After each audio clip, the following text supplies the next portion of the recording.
lot of us have static lives where we're not moving a lot on the computer and doing a lot of stuff, in front of us. And so our neck tends to clog up with energy and with fluid because we're not doing a lot of movement with our neck and our face and our head.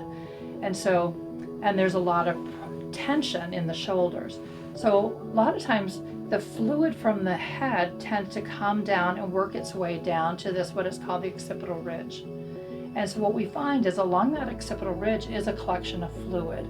And so what we are able to do is really gently massage that membrane in there and help move that fluid through. The fluid in the membranes gets so full that it can't get through the walls of the lymph system, and so then it clogs up.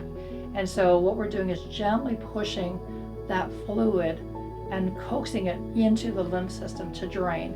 So it's really fun to be able to take this, feel the extra fluid, and then just with this gentle movement, we are able to then dump it in to the lymph system, and you can just feel that fluid dissipate and that tension leave.